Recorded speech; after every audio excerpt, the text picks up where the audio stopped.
Kia ora everyone, welcome back to a Muse. On this episode, I am so humbled and happy to have a good friend of mine, Matt, who is, I knew him from Decortica back in, I think, 2007 and 8 and maybe even 9, right? I think it's about right, eh? Yeah, yeah. Now he fronts a band called Domes, and he also has a side project that has just released music and is continuing to release music called Magnalith, if I believe I've pronounced that correctly. You have. And to be fair, the reason I've got Matt on the show is because I told him before we started recording about how interesting his music is to me as a music lover, and I want to learn how he does that because I said I don't know how he does it. It's like magic, and I want to just preface this by saying, if you don't know the style of music that we're going to talk about, I recommend you go and have a listen. And I actually don't know, Matt. What do we call what would we call the style of music of Domes and Magnolith? Um, I don't know. I think it fits kind of squarely into post metal, which is a broad enough category to allow for other sorts of influences to come in. So, Domes references space rock, and post hardcore. And Magnolith kind of speaks to progressive metal. A recent review said Magnolith is kind of short prog, and I like that. It means Cool. that it covers a lot of ground in a short amount of time. Yeah, and I noticed it when I reviewed actually I think I haven't reviewed it so far, but when you sent it to me to have a listen before it came out, I just remembered that was one thing I noted was the length of the tracks. Get the job done in a short amount of time, and I feel satisfied and fulfilled. Um, but hey, man, look, we normally start this off by asking you about how you got into music, where you went to school, and some influences and inspirations, and I'll hand over to you to tell us about that, man. Sure. Well, I grew up in a family of non-musicians, but active music appreciators and lovers. In fact, there's a photo somewhere in the family archives of me as a baby sitting inside my dad's empty acoustic guitar case. So maybe it all started there. But my first real exposure, other than recorder in primary school, was to the electric organ at about age 8 or 9, which is a super uncool instrument as you're coming towards sort of late childhood, early teenage years, but it gave me an orientation to harmonies and a little bit of facility for growing my ear for music. And then at age sort of 12 and 13, when Nirvana became extremely important to me and decided that I needed to upgrade to guitar. And so since then have kind of achieved a level of competence with that instrument that I could do the stuff that I want, and picked up singing along the way as kind of a very natural extension of learning how to play the songs that you love and wanting to support that and express that in either acoustic or electric settings. And so from I guess sort of 2005, started working with other musicians in songwriting and forming a band, and had a first major release in sort of 2008. And then over time and three sort of main acts, about 5 recording projects all told.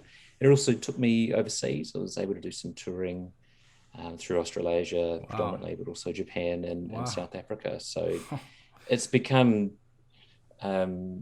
such an integral part of my life. And there have been times in recent years where I've had to focus on other things, work and family, Mhm. and I had noticed its absence from my life. And starting Domes was a return to that and putting an investment back in my creative self, which instantly, helped me feel more fulfilled, committed and resilient as a parent, as a husband and an employee for a company that I love working for. So I see it as just an important part of a life balance.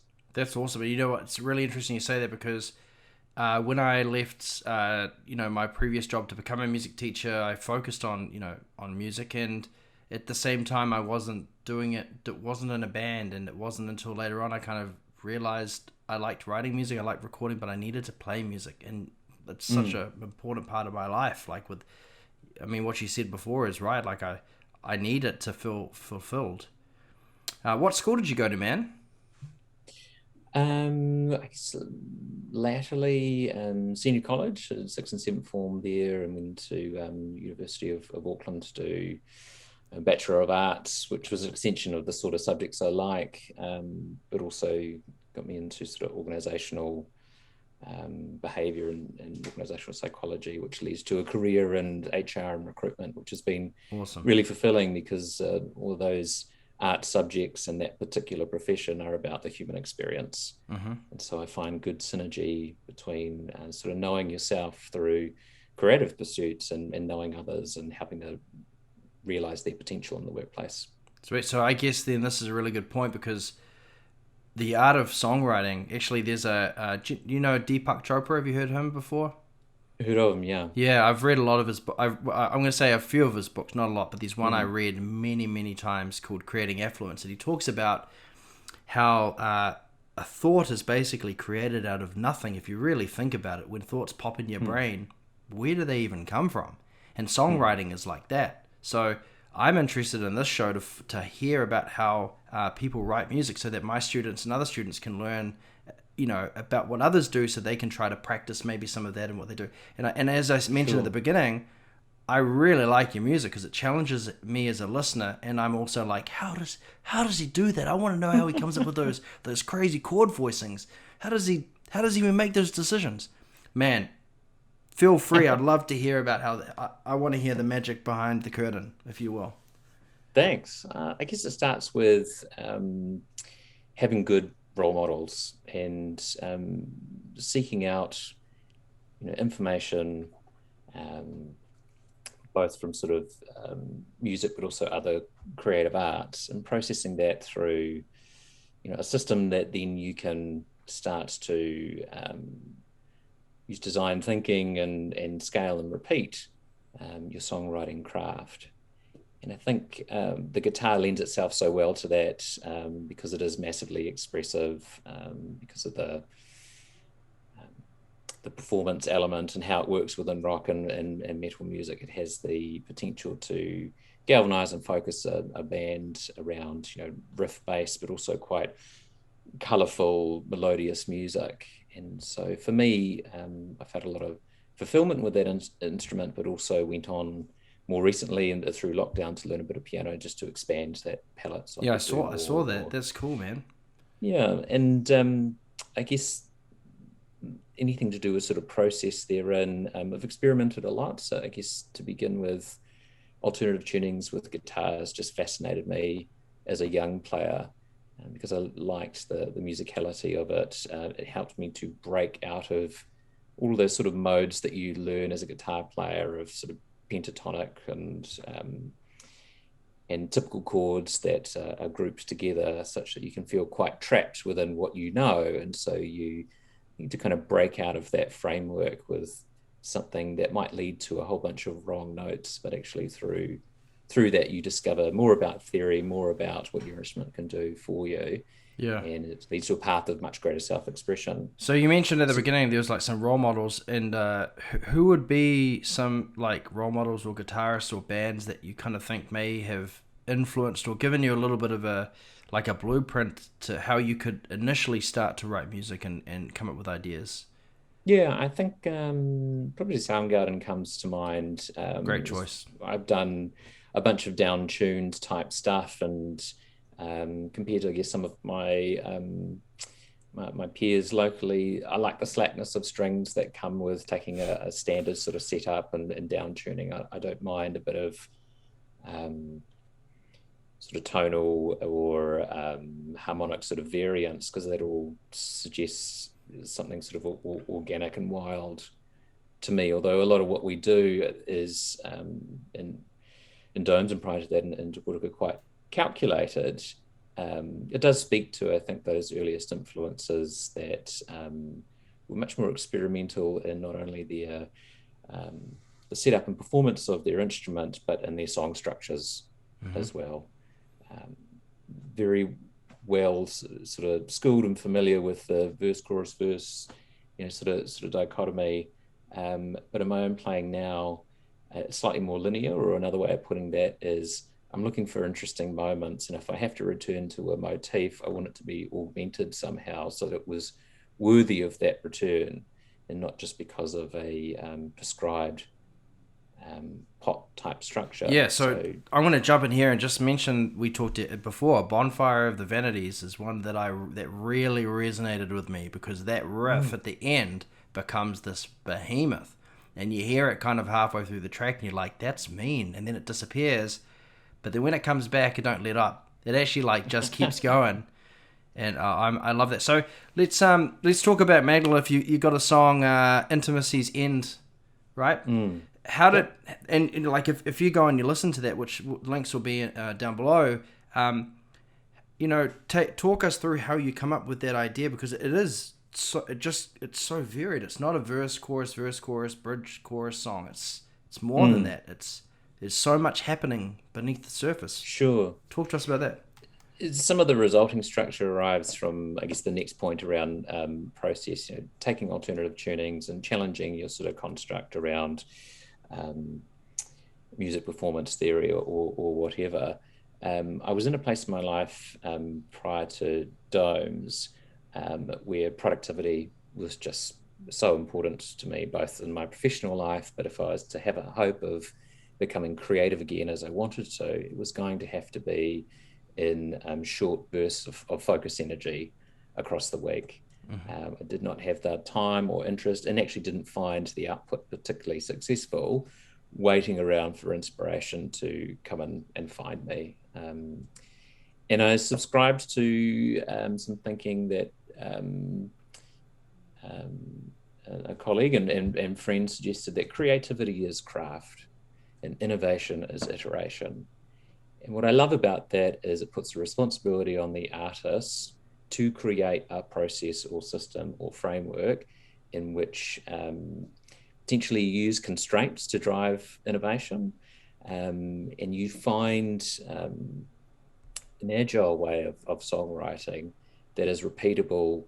And so I found myself with, no more than 2 hours a week when I had a job promotion and a first child or whatnot, but some of the most productive creative periods of my life by focusing on just getting as much information and music down as possible in that time frame without judgment, writing, and going for a big number in terms of riffs, ideas, or partially done songs before I would in any way look at trying to evaluate them or structure them or whatnot. So quickly we had sort of 50 ideas from which we were able to connect some of those ideas together to complete songs or expand a little bit on the kernel of an idea that we all liked.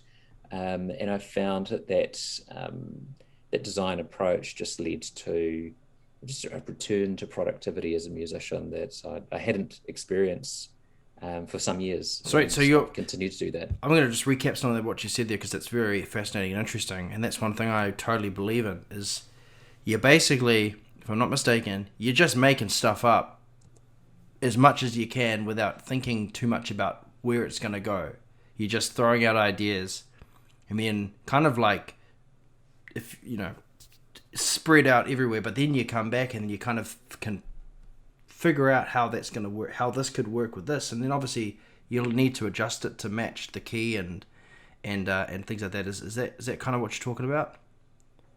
Sure. I think the risk in characterizing it in the way that I have is that it suggests that quantity is going to lead to quality. And I don't think it's necessarily a numbers game, but it is qualitative.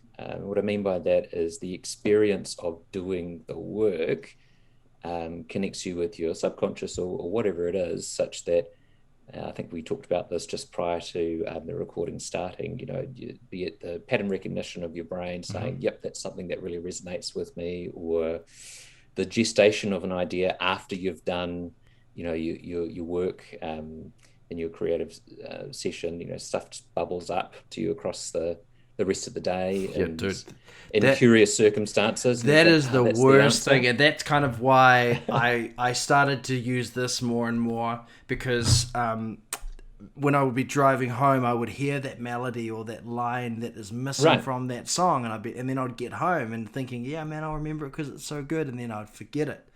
So I pull my voice recorder out and just hum as best as I can.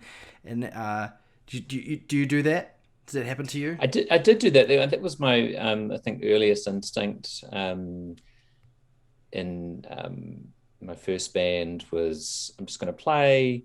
I'm going to come up with an idea, and if I like it, record it. And what I found was that I never returned to that content. I was creating just an absolute archive that was actually a black hole, and I didn't have a really good means for capturing all of those ideas or options and filtering through them in a productive way.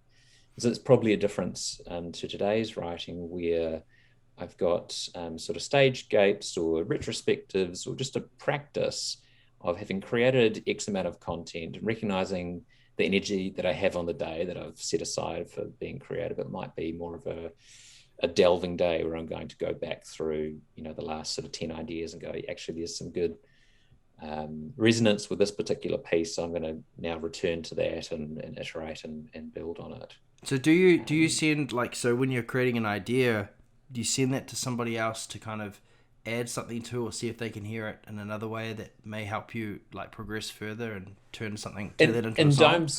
Domes definitely. We worked in a pre-COVID remote scenario, as our bass player lives in Australia, and also the absence of a regular sort of ritual like a band practice where you might spend 80% of the time rehearsing, and then the last sort of few minutes before pack down say, I've got this idea from the weekend, we should try it, and you play it for 10 minutes and you hope that over weeks or months it turns into the next song. But actually it's a horribly inefficient way to try and extract the best musical insight and response to your idea from your band. And it just so happened that our circumstances of being distributed across different places and also being really busy in our lives outside of music meant that we had to come up with a way that might be a little bit asynchronous and a lot online. And so we created more of a manageable sort of ideas bucket, if you like, and a regular cadence of reviewing those ideas. Everyone had a equal opportunity, a democratic process of voting ideas, up through a particular rating system. And if an idea got the most sort of likes or ratings or whatnot, it bubbled up to the surface. And so we were doing the work of kind of grooming all of those ideas to surface the ones that we wanted to work on, so that we focused on actually making something of them. And so within a year we had done all of that groundwork that you might do over multiple years as a band that is just kind of forming, rehearsing, occasionally trying to write in and around that experience. We must have written, I think, 50 partial songs or ideas within that year, starting from absolute scratch. And we came together twice as human beings in person before we went into the studio to record the 6 odd songs that ended up making the EP. So I guess the merit of that whole process was that we were able to fit it in our lives, and so it became something that we did seriously, but with a huge amount of satisfaction and fulfillment. And we were really focused, and we worked quickly, and that's what I've carried forward in Magnalith. But I've been doing it, I guess, more in isolation with just my own sort of point of reference. But I guess I was going to try to come back to Magnalith because you write. Am I right? You write all of the music, the drums, the bass.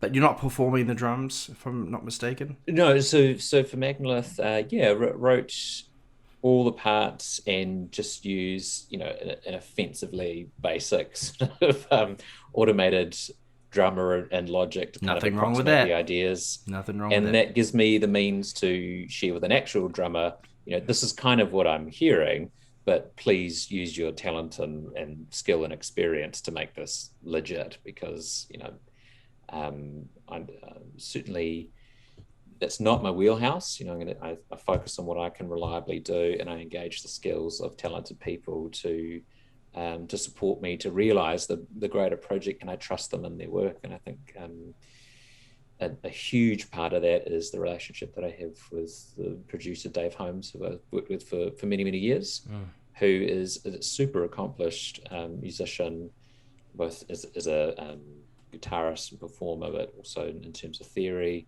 And so has a great facility for hearing what I'm trying to achieve and augmenting it and challenging and encouraging me in a way that I feel safe about.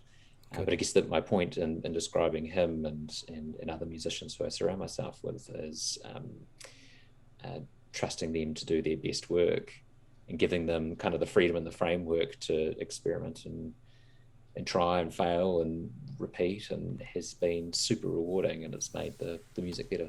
Yeah, autonomy, when you give it to somebody and they take it and they really embrace it, is a powerful thing, man, especially for musicians. It's like, I can hear your idea, let me do what I would do. In fact, there's an interesting article I read before we wrap it up about Deftones, the song Change from White Pony, which is a hell of an album. Again, like the chord voicings from Stephen Carpenter on guitars, they just blew my mind. Kind of like a blueprint for some of the stuff that I try to do now. I think it was Chi played bass, and he showed them that bass line to change, and they were like, no, that Stephen's like, play this is what you should be playing. And even Terry Date, the producer's like, no, this doesn't work, and Chi's like, no, this is what we're doing. So we did it. Now it's like one of the most famous songs, and it's got one of the most memorable bass lines ever. And cool. That's a real story. If you go Google it, man, it's cool. Fascinating stuff. Couple of short fire questions quickly before we go. Sure. Favorite album and 3 reasons why. Short reasons. Wow. Do you know, I've stopped doing favorites because I find it all very temporal and contextual. So sure.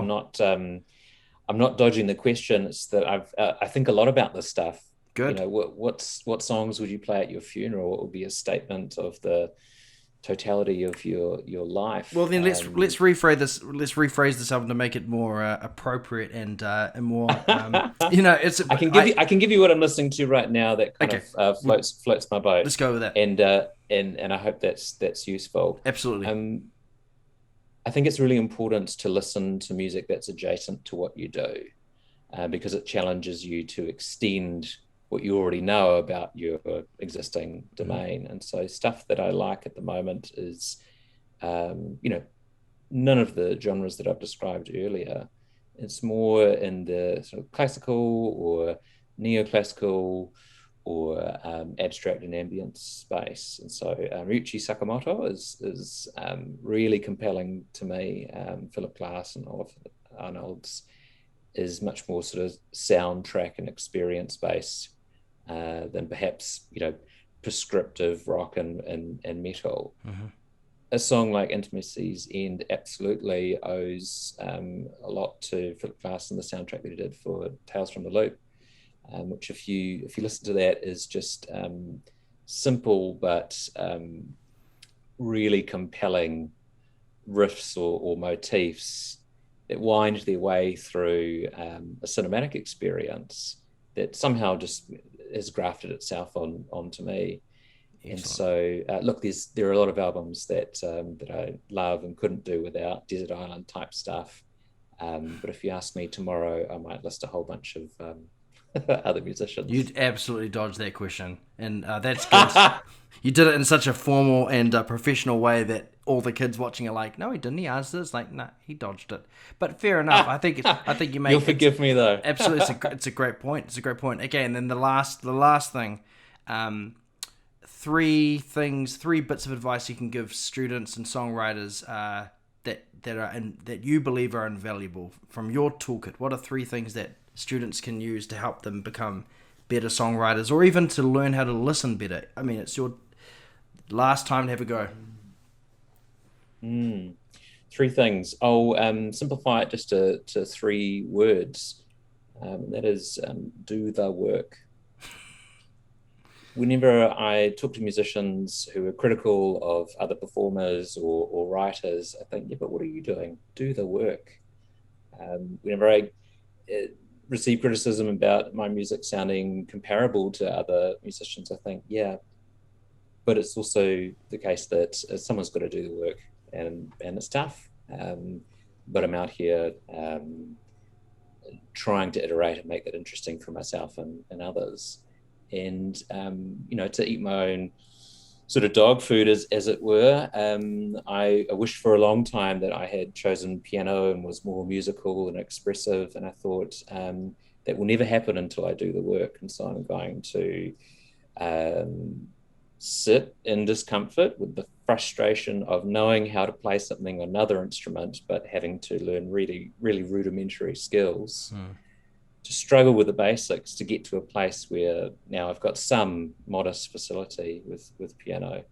And that extremely frustrating experience has been so rewarding, because the growth curve, once you get started, is massive. And suddenly it unlocks a whole other level of self-expression in songwriting. So yeah, do the work. I mean, I couldn't have said it better. That's actually going to be my new catchphrase for my kids at school now. Just do the work. I mean, I say that anyway, probably in other words, but that's fantastic. Mathew, thank you so much for being on our show. I hope you've enjoyed it, and I hope our students and those watching have learned something from you. So until next time, we'll catch you up again sometime soon, man. Cool. Keep up the good work. Cheers.